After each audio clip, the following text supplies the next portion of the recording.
che diventa un reportage.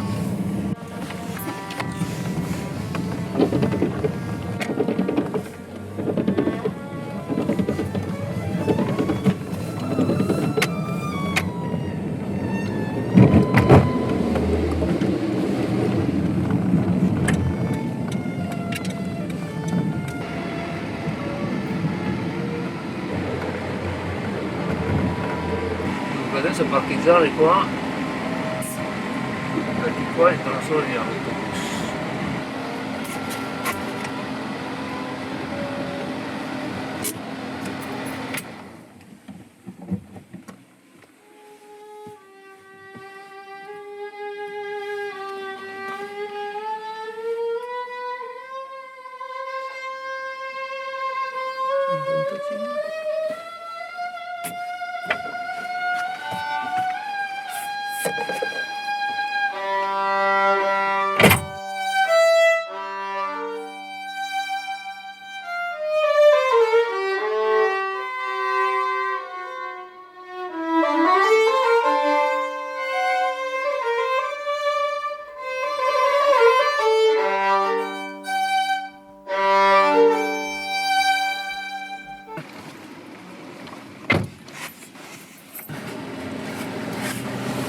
Buona Venezia?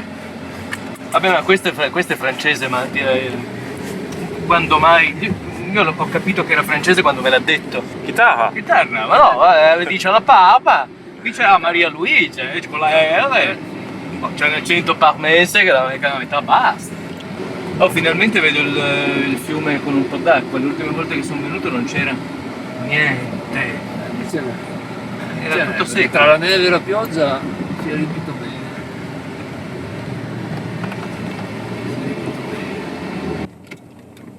C'è ancora il posto, fantastico.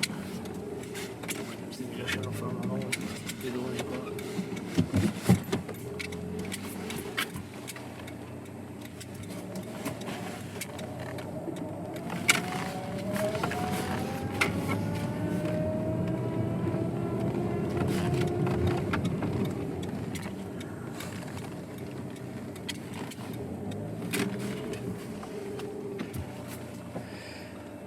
Laura la vedremo molto poco per tutto il weekend, perché stasera non c'è, domani è a Piacenza. Eccolo! Hai il tuo arco per provare? Sì, è tutto, prima di... Sì, certo.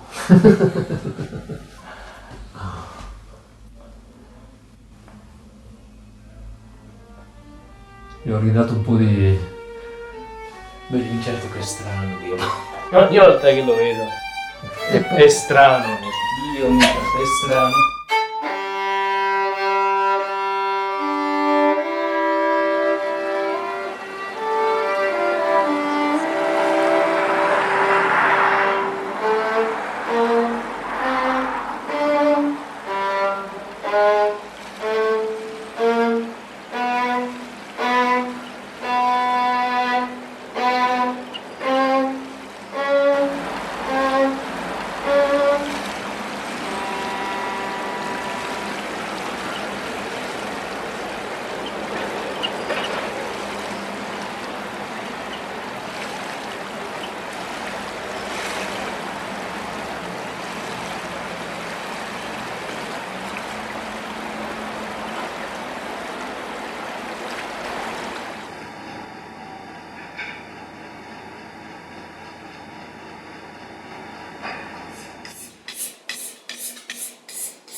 Ci sono diverse strade nel Faro Giulino, principalmente le due strade sono o ispirarsi agli liutai del passato, i grandi liutai del passato, copiandoli completamente, e poi quasi all'opposto direi c'è la creazione, cioè faccio il mio strumento, però possibilmente avendolo disegnato proprio a un modello personale, quindi è un aspetto più creativo. In un primo caso si coppia, bisogna mettere sottotono la propria personalità per fondersi nella personalità dello strumento che stiamo copiando. Nell'altro caso invece dovrebbe venire fuori quello che è la nostra personalità, il nostro gusto, la nostra mano, eccetera.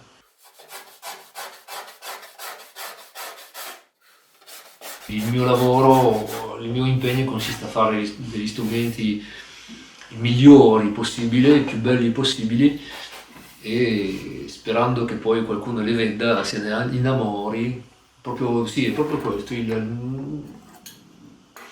Sono felice quando vedo che i miei clienti sono tutti diventati amici perché si sono innamorati dello strumento. Quindi va oltre allo strumento, alla sua qualità di suono, eccetera, eccetera. Questo è quello che cerco.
In questa città la vita è angusta, è uggiosa, la miglior società non ha interessi elevati, mena una vita piatta ed opaca, variata soltanto dalla violenza, dalla grossolana depravazione e dall'ipocrisia. I mascalzoni, quelli sì, sono sazi e ben vestiti, mentre gli onesti si cibano solo delle loro briciole. Occorrono scuole! La mia maniera di recitare è intrisa di musica, intrisa. C'è un ritmo, c'è una musica, Beh, si parla di fraseggio in musica, no? Ci sarà un motivo per quello. Un giornale locale che dica il vero, un teatro, pubbliche conferenze e la solidarietà tra le forze intellettuali. L'umanità si divide in onesti e in mascalzoni. Qualcosa di mezzo non esiste. La società deve prendere coscienza del proprio stato e ne deve inorridire.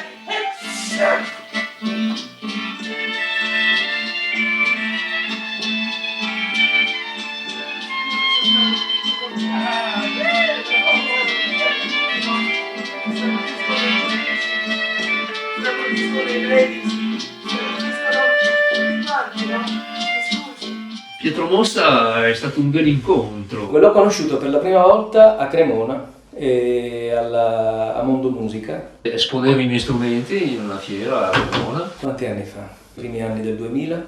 Ed è passato questo signore che ha guardato, mi sono piaciuti gli strumenti. Che erano già subito erano evidentemente pieni di personalità, e poi avevo subito trovato un canale di comunicazione con lui. E già questa volta, dopo una serie di incontri successivi che abbiamo avuto, mi ordinò un violino e gli fece un violino. E diversi anni dopo mi raccontò che lui stava facendo le prove per uno spettacolo teatrale di una novella di Chekhov. Reparto numero 6, che noi avevamo adattato per il palcoscenico e l'abbiamo chiamato Braccio numero 6. E il personaggio che facevo io era il protagonista, praticamente Ivan Dmitrich Gromov, 33 anni, malato di mania di persecuzione, che era internato al manicomio da un bel po' di tempo.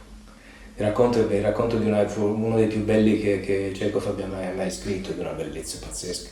Nel mentre mi raccontò di essersi imbattuto in una coppia di un guarniere del Gesù e questo strumento gli aveva fatto venire in mente il personaggio su cui stava lavorando. E mi sono chiesto un giorno se c'era... Io ho detto, io ci voglio un violino e voglio che Ivan sia qui, no? E allora mi contattò per farmi questa proposta, ovvero quello di realizzargli uno strumento che fosse ispirato sia a questo Guarneri del Gesù in particolare, sia al personaggio che stava interpretando. Ho pensato a lui perché chi è che è un altro pazzo che può fare una cosa simile, no? Che possa permettere la nascita di uno strumento così fuori di testa. Per me fu una sorpresa e una gioia incredibile, perché nutrivo già da tempo questo sogno di andare oltre alla liuteria classica, e invece lì si trattava di fare un oggetto che fosse un'opera d'arte, più una scultura, ma che fosse anche un violino che suonasse. Per cui accetto, ovviamente. È stato una lunga gestazione, perché dal momento in cui ho accettato questa scommessa, perché alla fine era una scommessa, è passato un anno a quando concretamente lo strumento è nato.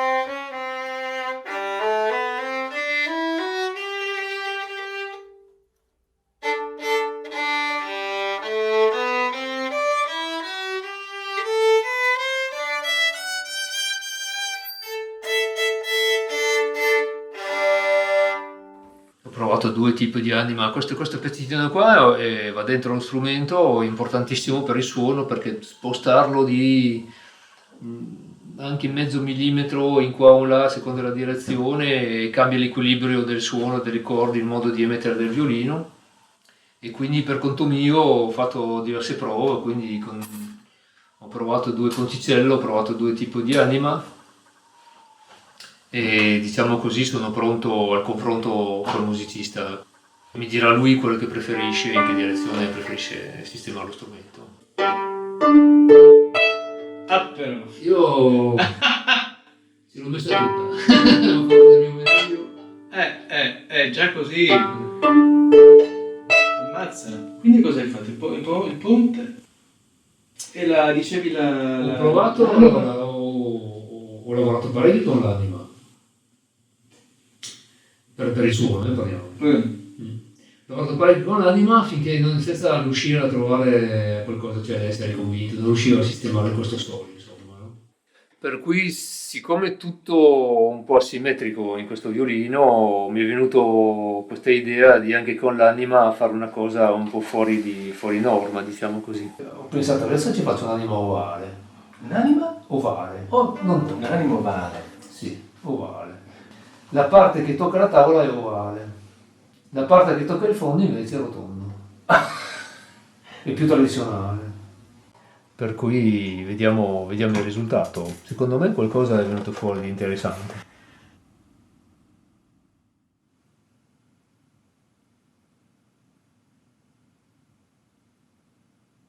Dopo averlo sempre sotto l'occhio ci si abitua, a me fa lo stesso effetto quando non lo vedo un po' più di tempo, claro. Lo rivedo anch'io, dove ci passo un bel po' di tempo a Sì, guardare, perché perché dico, ma come ho potuto fare una cosa del genere? No, ma infatti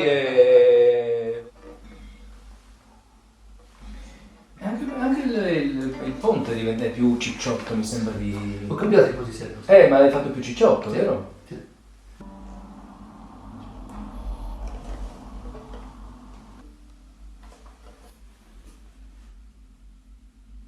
Beh, ci prendiamo il caffettino e poi ci mettiamo l'arco sopra? Agli ordini. Facciamo così, va?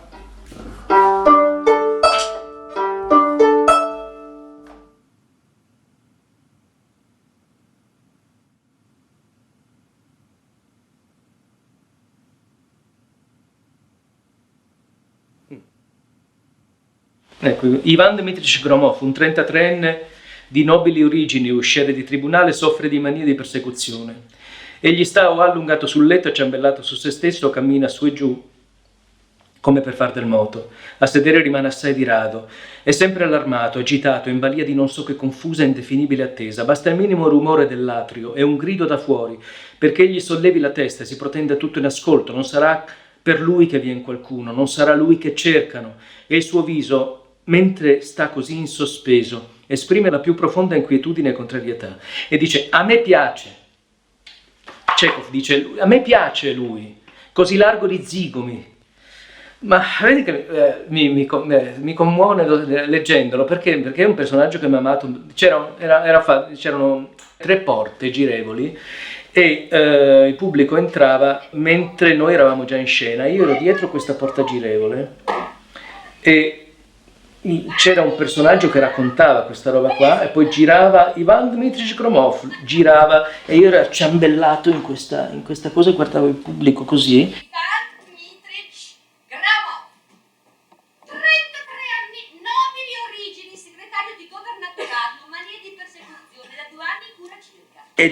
Sentivo questo personaggio perché evidentemente c'era molto di me, parliamoci chiaro, al tempo anche molto, e lo sentivo moltissimo, questo suo viso sempre pallido e afflitto, che riflette come uno specchio la sua anima tormentata dai contrasti e da un perpetuo terrore.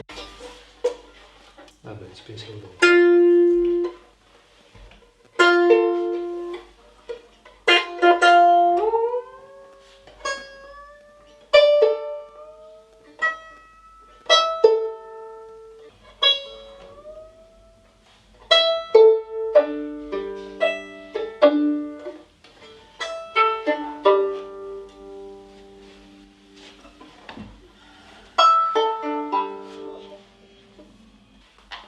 È difficile da esprimere, da spiegare l'importanza che ha avuto per me questa richiesta, questa opportunità, direi, di costruire questo strumento. Volendo essere un po' drammatico, direi che mi ha salvato la vita quasi, la vita professionalmente parlando. Mi spiego meglio. Da quando quasi ho cominciato a fare violini, io negli strumenti, nei violini, ho sempre visto molto l'aspetto artistico e quindi dopo aver imparato, ho studiato a scuola, ho dovuto rientrare nello schema classico, del violino classico, soprattutto dopo il grande Stradivari. Il nostro campo di azione come liutai si è ridotto molto. Per cui io ho invidiato molto i liutai precedenti a Stradivari perché, almeno nel mio immaginario, avevano molto più libertà di forme, di proporzioni, eccetera. Sempre per rimanere sul drammatico, forse avrei potuto smettere di fare il liutaio se non fosse arrivata questa richiesta, anzi, stavo smettendo perché è un periodo in cui avevo cominciato a collaborare con dei miei amici a costruire scenografia per la lirica, quindi ero lì.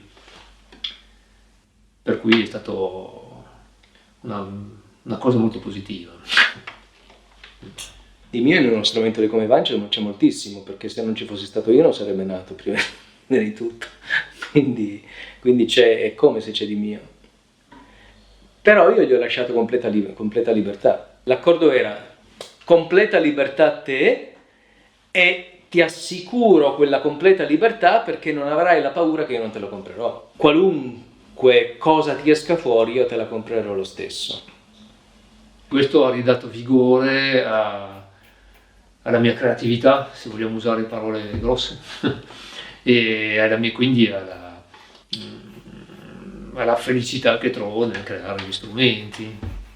Perché è arrivata questa richiesta in un momento in cui un pochino ero un po' in crisi perché mi sembrava di cominciare a fare sempre le stesse cose, sempre gli stessi strumenti. Era difficile fare qualcos'altro. Quindi ho potuto finalmente dare sfogo a quello che aveva dentro, quindi in questo senso mi ha salvato la carriera. Io sono innamorato di uno strumento di Guarneri del Gesù che è del 1744, mi sembra, adesso non mi ricordo, che è appartenuto a Olbul, un violinista norvegese. dal mio punto di vista è di una bellezza spaziale, proprio uno strumento straordinario. E quindi gli ho detto, le misure della cassa devono essere queste, poi per il resto vedi tu. E quindi la richiesta di fare carta bianca, prima di tutto, di fare uno strumento ispirato da una parte a un grande liutaio, Cornere di Gesù, e d'altro canto a un personaggio, sì, di un romanzo, di una novella, però un essere umano, diciamo, un po' purché immaginario, si è aperto un campo proprio di possibilità, di espressione, proprio su quello che mi mancava molto nella liuteria classica, ovvero esprimere attraverso la forma, i volumi, la scultura, proprio l'aspetto scultura dello strumento, esprimere un sentimento, in questo caso la pazzia. Ragazzi, ragazzi, ragazzi, sveglia! Il dottore è venuto a farci la visita, ragazzi! Grazie ad essere venuto, grazie! Signori, rallegriamoci tutti, perché il grande docente ci degna della visita! Siamo contenti, no? Siamo tutti contenti! Bastardo maledetto! Viene considerato pazzo qualcuno che non rientra mi viene da dire, nello stampo, nella norma, no? È il diverso. Quello che quindi è scomodo, perché non sappiamo come relazionarsi, come affrontarlo. Non capiamo magari il suo modo di ragionare o ci sembra che non ragioni.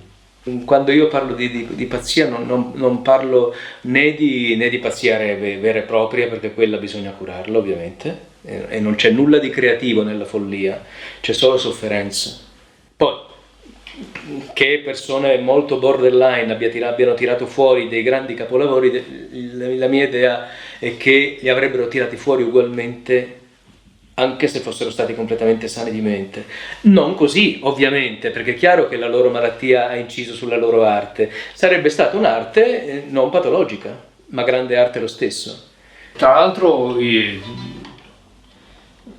caso ha voluto che proprio in questa ditta con cui collaboravo, con i miei amici, era presente un ragazzo, un inserimento, quindi un ragazzo con problemi mentali abbastanza importanti, e quindi mentre lavoravo lì in ditta, un po' di nascosto, l'ho osservato molto e mi sono ispirato molto proprio per l'apparenza dello strumento. Cioè, questo ragazzo, ricordo, aveva un modo, aveva sempre la testa un po' inchinata, un modo di camminare un po', degli occhi così, allora ho cercato di questo impatto, questa sensazione che guardando questo ragazzo veniva fuori, ho cercato di tradurlo in un violino.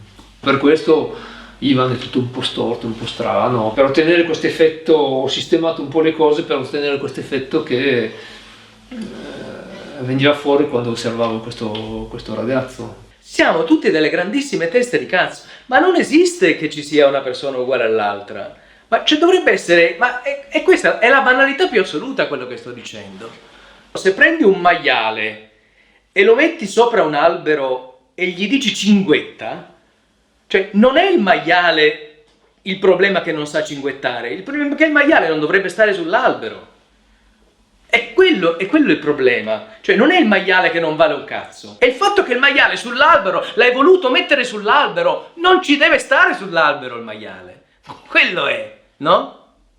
Quindi non dovrebbe neanche sussistere questa domanda qua, sussiste perché siamo una società di disperati, questo è, solo ed esclusivamente per quello.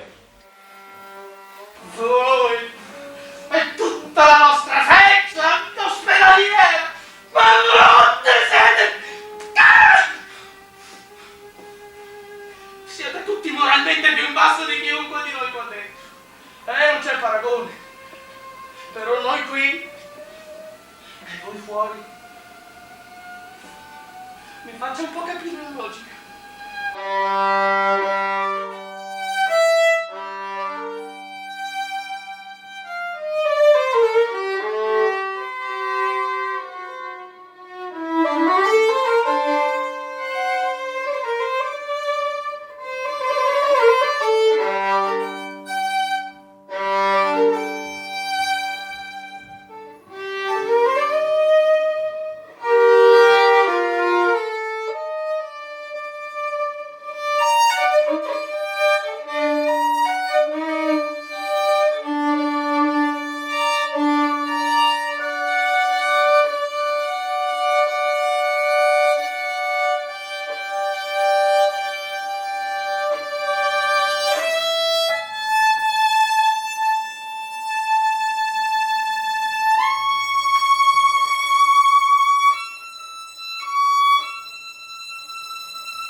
mi torna, ricorda questo ragazzo che ha ispirato Ivan, tra l'altro è deceduto anche giovane purtroppo.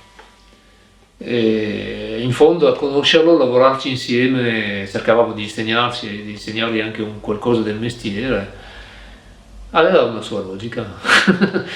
Una volta capito i suoi modi il suo ragionamento, sì, non era normale, ma cosa vuol dire normale? È normale che una persona sia diversa dall'altra, è normale che una persona storta suoni bene se viene messo nelle condizioni di suonare bene, come lui ha fatto con Ivan prima, che l'ha messo nelle condizioni di suonare bene uno strumento stortignaccolo, perché è storto, no? Cioè, è evidente, io devo essere messo nelle condizioni di suonare bene. A me, se mi metti dove io non suono bene, mi uccidi. Ma non è che mi uccidi nel senso come essere umano, eccetera, ma anche a te io scompaio completamente, perché mi sradichi da quello che mi dà linfa e che mi fa suonare bene. Non era diverso dalla maggior parte di noi, ma aveva una sua logica. Era simpatico, creava felicità, creava gioia nell'ambiente, tutto sommato, quindi aveva la sua funzione. Abbiamo tutto un ricordo bello di lui. In città tutti gli volevano bene, lo chiamavano affettuosamente Vania. Non riesco a leggere bene, ma... E l'altra frase comunque sì, questo non me lo ricordavo. Ivan è il nome del personaggio di questo racconto, Vania, credo se ricordo bene. Quindi il nome è stato deciso proprio da Pietro. Tra l'altro all'interno dello strumento c'è una scritto che è un passaggio di questo racconto, che cita così: in città gli volevano bene, lo chiamavano affettuosamente Vania. Risuona sia dalle parole sia dal timbro qualcosa di straordinariamente simpatico. Ma in compenso ne risuona sin dalle parole, sin dal timbro, qualcosa di straordinariamente simpatico. In questi momenti in cui parla, voi riconoscete in lui un pazzo e insieme un uomo. Questo scritto dal pugno di Pietro Mossa, ci ha tenuto a scrivere di pugno suo all'interno dello strumento in questa dedica. Guarda che non dice un pazzo insieme a un sabio, insieme un pazzo e insieme un uomo. Bellissimo. A parte che come è scritto è meraviglioso. E c'è un passaggio dove lui dice: io amo la vita. Il regista non riusciva a farmela dire, perché lui voleva che fosse questo pazzo che diceva: io amo la vita, Cristo! Così voleva che... No, io al tempo non riuscivo a buttare fuori tutta questa roba che lui voleva, no?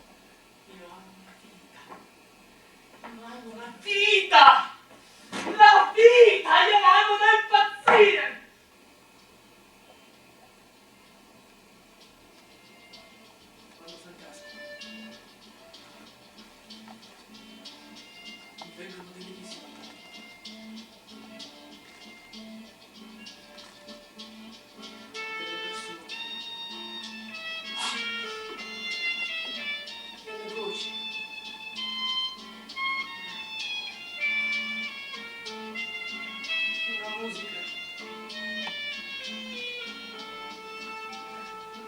Le passeggiate per chissà che boschi o lungo la riva del mare. Ho tanta voglia di rumore, ho tanta voglia di suoni.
buffo il momento in cui a Pietro è venuto a ritirare lo strumento, perché gli accordi erano che lui non vedesse lo strumento finché non fosse finito. Così, per non influenzarmi, siccome avevo carta bianca, non volevo ricevere influenze da nessuno su quello che sto facendo. La prima volta che ho visto Ivan era coperto dagli stracci, perché ero venuto perché io ho scritto dentro la cassa alcune parti della personalità di Ivan, però lui non voleva che vedessi come era fatto, specialmente il riccio, che è tutto, no? Quindi aveva coperto il riccio con degli stracci, tutto intorno con degli stracci. Quando Pietro finalmente, dopo tanta attesa, gli ho telefonato dicendo il violino è pronto, vieni a prenderlo quando vuoi. Perché ovviamente eravamo, penso, tutti e due abbastanza in ansia. Lui di scoprire cosa fosse questo violino, io di scoprire la reazione che avrebbe avuto, perché io sapevo cos'era il violino. Quindi è entrato in bottega, ha aperto la studia e ho ancora nella mia mente l'immagine della sua faccia quando ha visto per la prima volta lo strumento, e ho detto oddio, non gli piace, perché è rimasto, non ha commentato, è rimasto muto, serio. L'ho girato. E la prima volta che l'ho visto sono rimasto abbastanza scioccatello, perché bello, ma ti sei sfogato, no? E perché, come dicevo prima, specialmente le F, che sono quelle che danno l'immagine chiara del violino, no? È la prima cosa che salta agli occhi, la misura delle F. Se tu me le prendi e me le inverti completamente, da così a così, non solo da così a così, ma proprio da così e così, la forma dello strumento cambia completamente, come se tu prendessi i miei occhi e li mettessi così, no? Ti sembra un po' strano, e quello è l'effetto che ha fatto. Poi quando l'ho girato, ho visto sta curva, ho detto mio Dio, suonerà? Poi l'ha messo sotto, ha cominciato a suonare e poi suonando lui si è aperto il viso, ho detto wow, finalmente mi sono rilassato. È stato molto carino come cosa, questo è un ricordo che mi porterò fino alla fine e anzi ogni tanto ancora una volta mi aiuta a mantenere questa passione appunto verso la liuteria.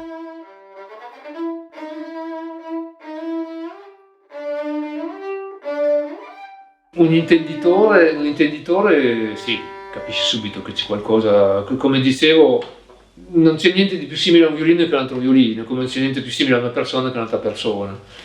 Però alcune persone, se ci soffermiamo un attimo su questa persona e magari ci sta avvicinando o la osserviamo, cominciamo a notare delle cose che non sono più così ovvie o così simili a quello che ci aspettiamo da una persona, dalla maggior parte delle persone. Con Ivan è la stessa cosa. Quando Ivan viene mostrato agli altri violinisti la reazione è di sconcerto, possiamo usare un eufemismo, non è normale. Anche tra i musicisti ci sono vari livelli di follia e vari livelli di apertura mentale, però nessuno rimane indifferente. Possono dire non mi piace, possono dire non è il mio stile, è esagerato, tutto quello che vuoi, ma certo non si può dire è brutto. Questo è...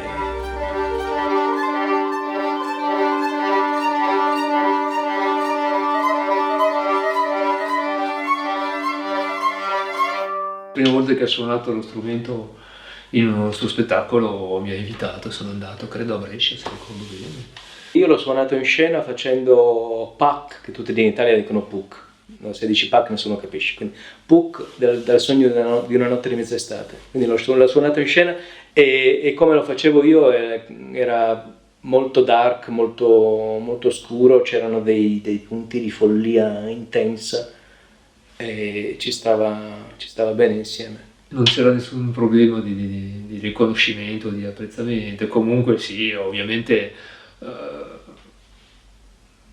ogni strumento che costruisco è come un figlio, oddio, sì, qualcosa in meno visto che dei figli in carne ed ossa ce li ho, però comunque sì, ho ovviamente un rapporto, un affetto enorme, quindi temo di essere non proprio obiettivo, se devo sentire uno strumento in concerto per me è sempre il più bello.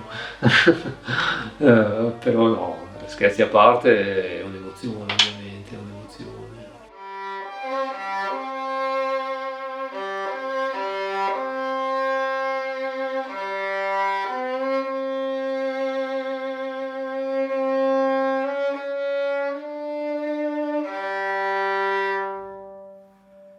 Che dici? Do naturale? Si naturale? Questa zona qua un po'.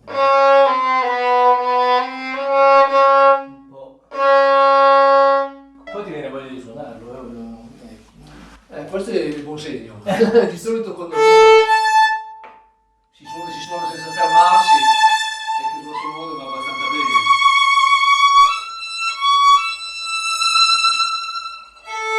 No, la personalità del suono c'è, è chiaro che... Gli strumenti di Fred hanno una personalità, questo è.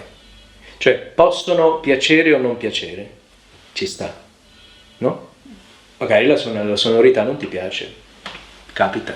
Ma non puoi dire che non siano chiaramente degli strumenti fatti dalla mano di un artista. Cioè, non l'artista, cioè cioè uno che crea.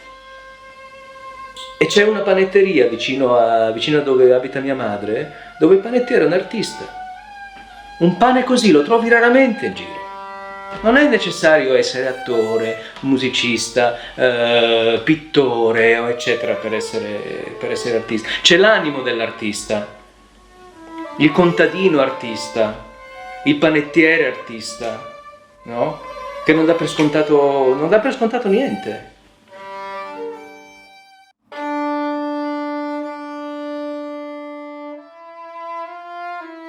All'inizio l'entusiasmo era così grande che ci fu una lunga luna di miele.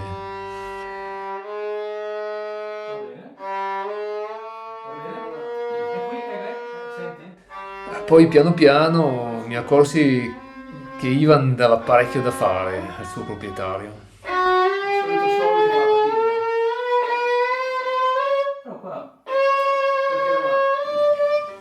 Ti spiego, no? Io ho cercato di puntare soprattutto sull'equilibrio, no? Equilibrare le quattro corde, quindi non so già da questo punto di vista come ti sembra. Mi sembra abbastanza. Sì, mi sembra equilibrato. Poi sai, uno strumento così, trovare l'equilibrio in uno strumento così è quasi un controsenso, no? Questa richiesta è diventato una sfida con me stesso. Come dire, facendo qualcosa di completamente diverso, la scommessa era di fare comunque un violino che suonasse come un violino, che avesse un bel suono. Ecco, quello che ho cercato con questo strumento è questo. Non riuscivo neanche, mi sembra che non suonasse neanche forte, invece sei riuscito a farli tirare fuori anche della potenza. Io non riesco a tirare fuori questa potenza qua. E beh, bisogna andarci giù di alto. Su un miei normale, su uno dei miei normali ce la faccio, su questo no. Quindi mi sembra comunque che non sia uno strumento che entra facilmente in vibrazione. No, questo no, bisogna proprio il tac, no? L'attacco, dargli proprio la. Sì, bisogna proprio mettersi d'impegno. Ecco. Cioè, bisogna proprio lasciare andare giù, proprio. Suona bene, ma lo devi saper suonare, eh? Guarda che anch'io con questo qua ci ho avuto il mio da fare, eh? Non suona così. Cioè, devi proprio... ti impegni. Se ti impegni, io suono. Se non ti impegni...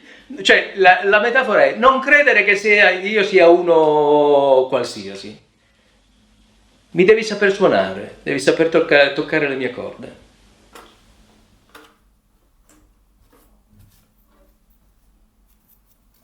Poi tempo fa avevo dei problemi sul Mi, per esempio, che quei problemi che riscontri sul Sol c'erano anche sul Mi.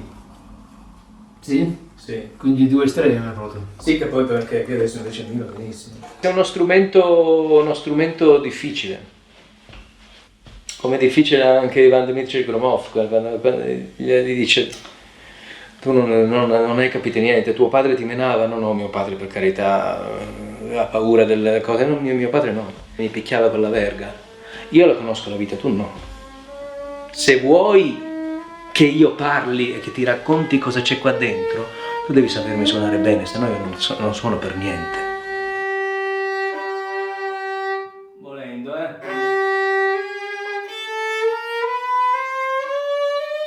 Cioè il personaggio effettivamente al medico gli dice questo. Ti ha menato tuo padre?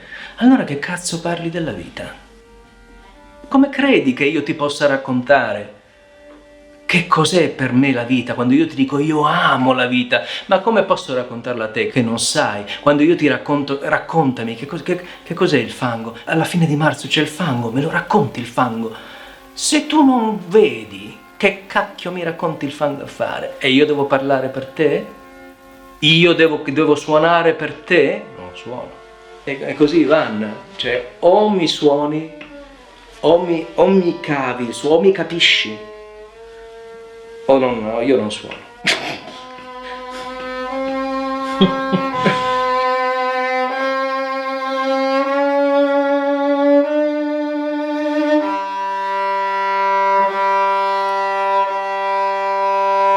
È uno strumento che ti impegna. No, di sicuro non lo puoi suonare così. Devi. Comunque, che è un bel esercizio per andare verso il baricentro. E il sole è invece quello che devi proprio... Ha una logica differente. Ha una logica differente. Come qualunque espressione artistica potente, non è fuori di testa, ha una logica differente. Un violino che ha una sua logica interna, ma nel momento in cui ce l'hai sotto il collo, senti solo il suono che esce, non senti la follia. Senti il suono, non lo vedi neanche. Cioè anche sotto l'orecchio, cioè senti proprio il ring, non so come si dice.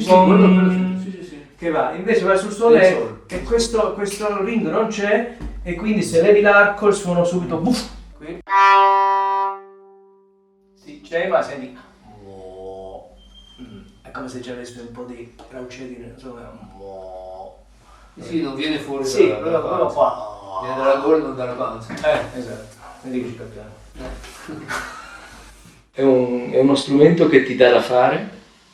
Questo sicuramente sì. Dà da fare anche a chi lo deve registrare, e ha una personalità sonora comunque evidente.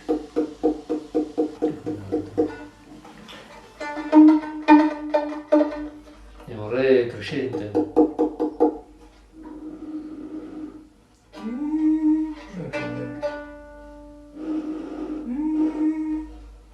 Qui non c'entra con quello. Una nota di risonanza molto alta.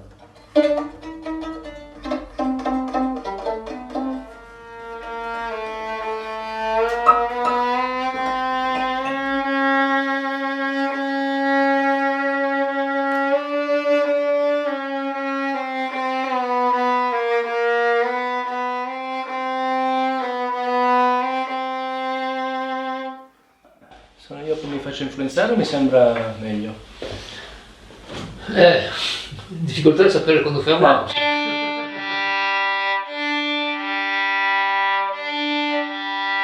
Adesso il cambio da re al sol è estremamente diverso, cioè proprio non c'è confronto, mi sembra.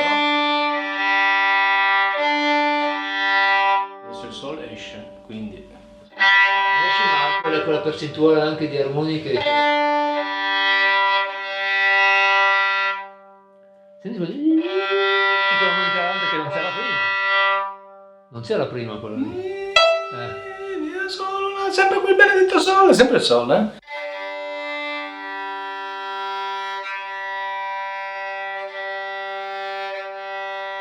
Da lì cominciò una seconda scommessa, o meglio una sfida, cioè fare di quel pazzo di Ivan uno strumento in grado di reggere alla grande il confronto con un violino normale. Una specie di reinserimento sociale, insomma.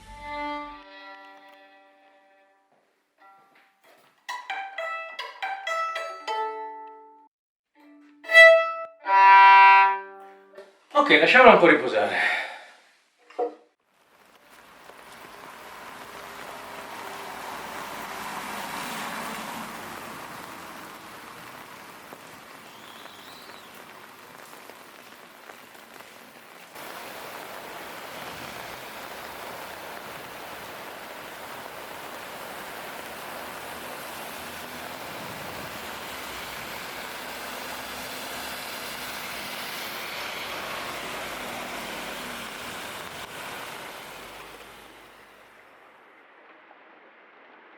No, da un lato col tempo è diventato evidente che passata la famosa luna di miele, no?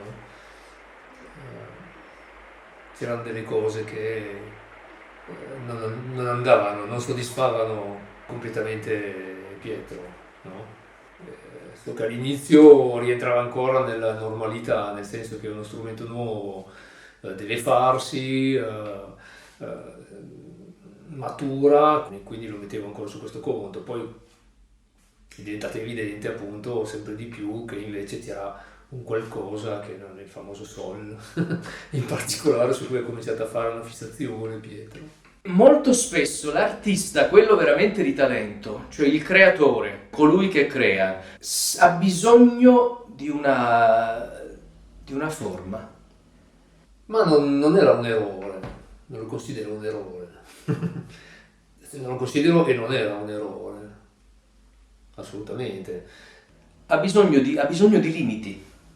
Era il limite, si potrebbe adesso col senno del poi dire che era il limite delle mie conoscenze di allora, se vogliamo. Perché se non ha limiti non riesce a tirare fuori il suo reale potenziale. Ho cercato in tutti i modi di risolvere questa cosa qua è andata avanti nel tempo la mia tecnica, le mie conoscenze, la mia pratica è migliorata e mi sono trovato a pensare un giorno, se l'avessi fatto oggi, con il sistema che uso oggi, non avrei sbagliato questa cosa qua. E da lì è nato, cioè, è venuto fuori l'idea, come dire, di un'operazione, visto che tendiamo ne parliamo come se fosse una persona, no? Il matto, il pazzo.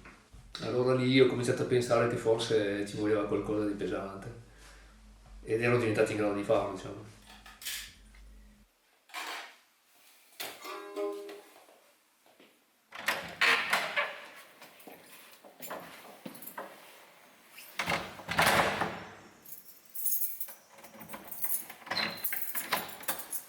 Sa come si fa a fare un vino di altissima qualità?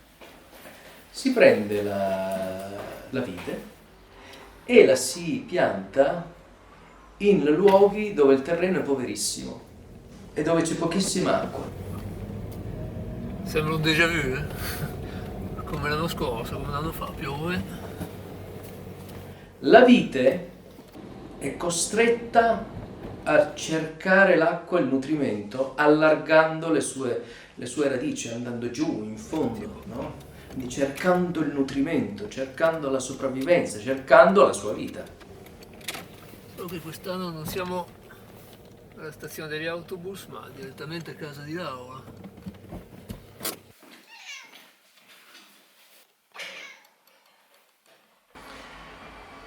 E i grappoli che fa sono piccolissimi, ma sono dolcissimi.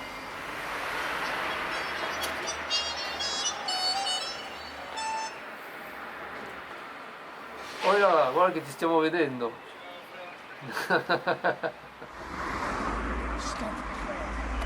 Sai, anche nel nostro piccolo, cioè voglio dire, Fred, non è che ci ha avuto una vita tra le più semplici come l'Italia. Io stesso non è che ci ho avuto proprio la vita tra le più facili del mondo per un sacco di motivi e la stessa cosa continua adesso. Con i violoncelli ti...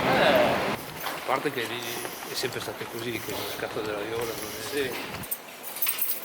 A me il suono della viola mi è sempre piaciuto, solo che con la mia mania. Però forse quella necessità di esprimersi esce fuori anche da questo, no? Allora, io ando di sopra però. Di sopra in casa? Sì. Questo è il nuovo... È l'ultimo, sì.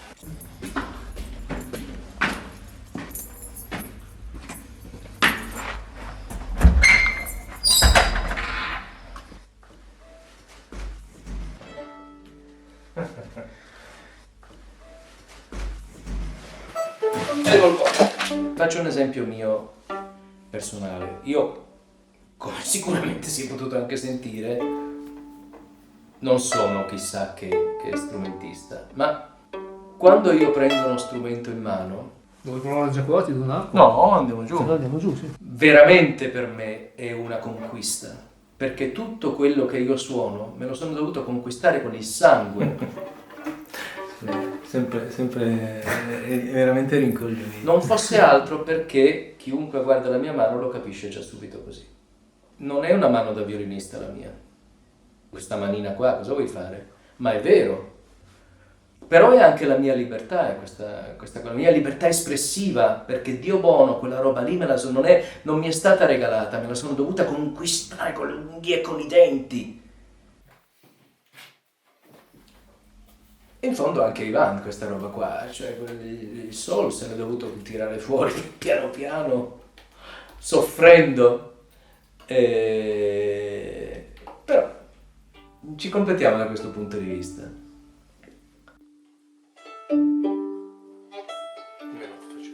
D'altronde un violino con le F al contrario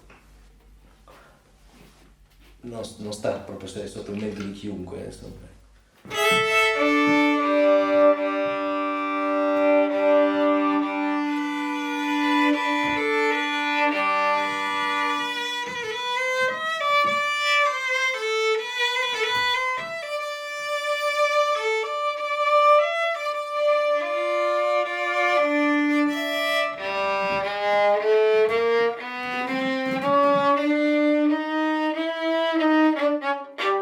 Ok, abbiamo capito. La materia. La materia è un limite molto molto grosso in questo caso specifico, no? Avrei costruito chissà quanti violini, chissà quanti violini strani, chissà quanti violini pazzi, no? Se non ci fosse stato già il primo limite che è quello della materia, quello del tempo che serve per costruire un violino.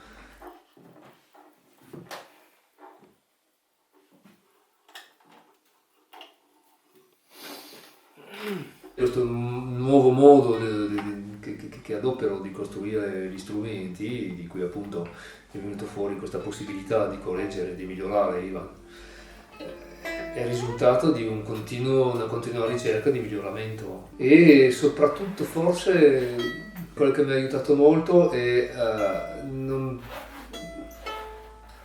scartare niente a priori. Io ho sempre fatto questo ragionamento: per conoscere il limite bisogna superarlo.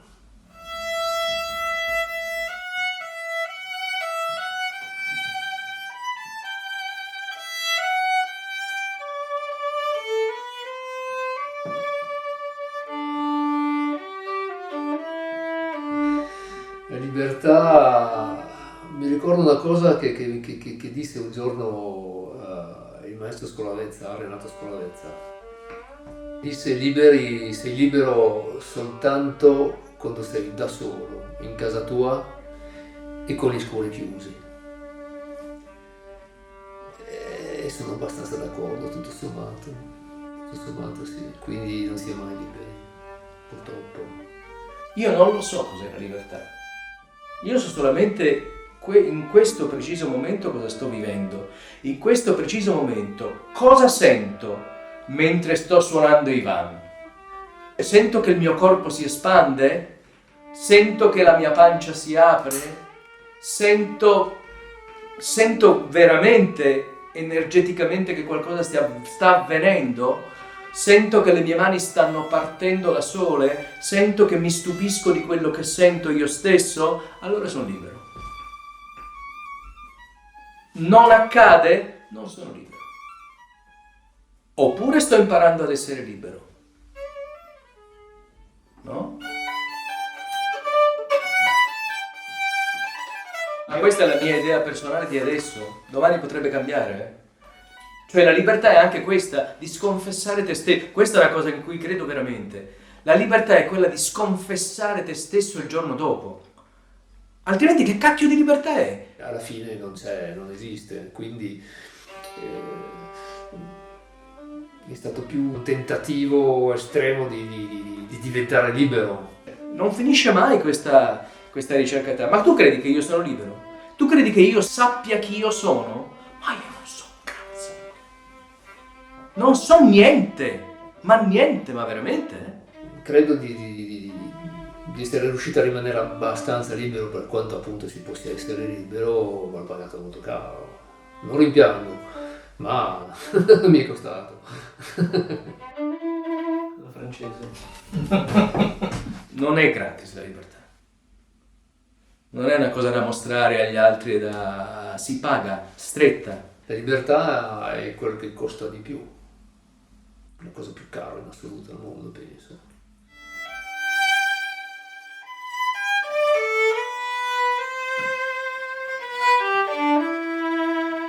Ma mi sembra più rotondo con questo ponticello, o è la mia impressione? A me piace di più così. Rispetto all'altro. Sì, a me piace di più pieno. Quando ho spiegato a Pietro quello che intendevo, cioè quello che secondo me era la soluzione, sapevo di cosa si trattava, per cui gli ho detto, spero che manterrai il segreto. Non posso dire i segreti del maestro naturalmente, ma queste cose che sono state fatte su Ivan non le avrebbe potute fare, perché non le aveva intuite queste cose qua.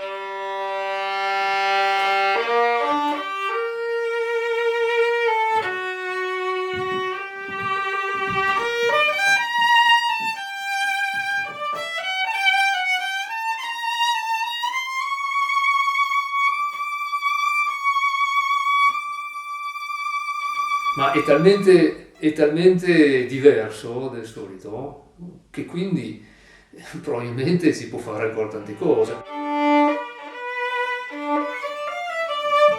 Per me va bene, che dici? È cambiato, Meno male. Sì.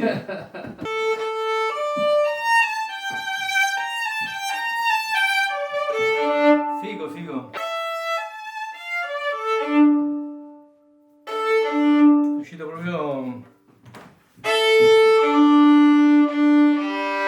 È uscito proprio bene. E meno male, visto appunto anche tutte le beghe che mi sono tirato addosso, no? per un po' di libertà conquistata mentre l'ho fatto, e di nuovo mi sono affrancato. Speriamo di fare altri 10, anche 20 anni tranquilli, anzi ormai di essere tranquillo per 200 anni con Ivan.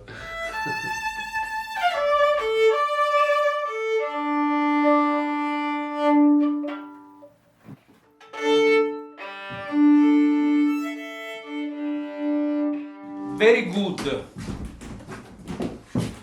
Dai, cioccolatine, si festeggia. Adesso mi racconti del ponticello, no?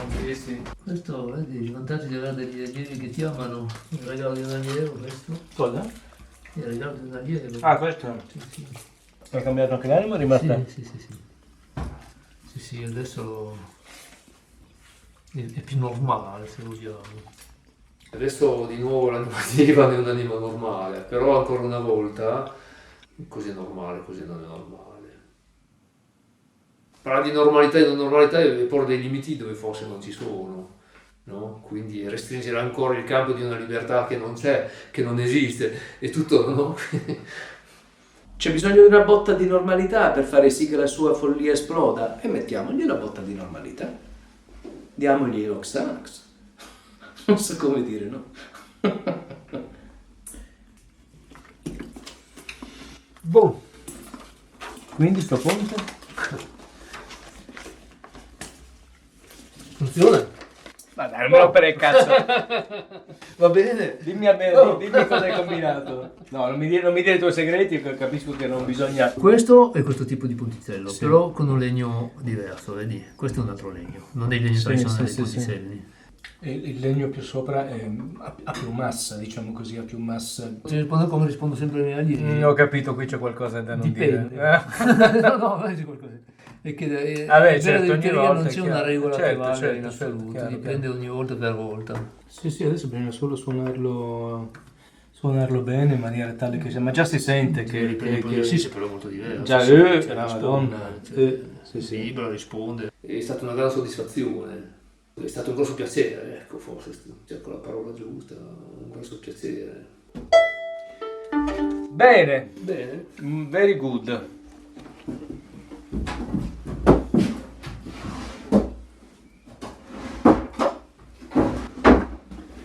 Adesso c'è un'anima convenzionale, c'è un posizionale convenzionale, c'è tutto convenzionale. Sì.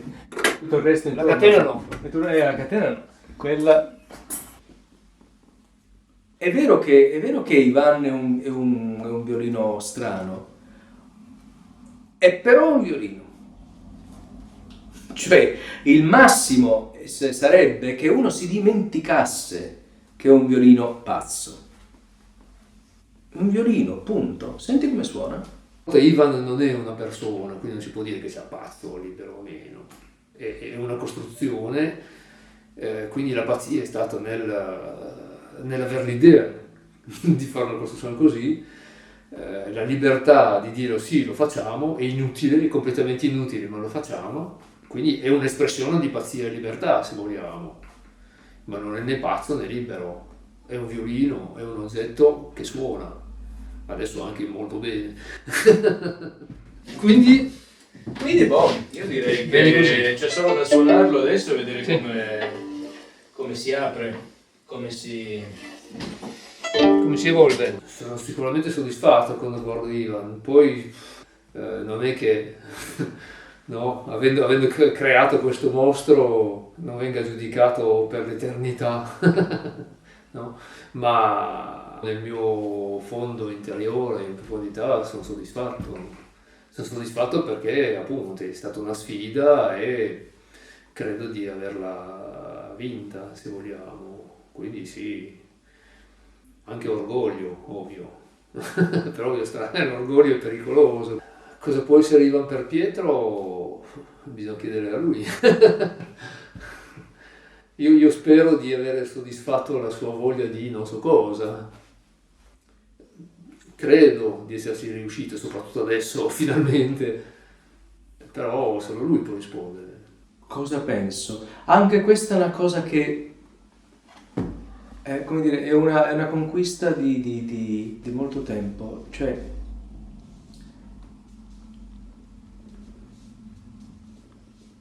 Ivan è un influente. Non importa Ivan. È bello perché c'è. Non ci fosse, va bene lo stesso.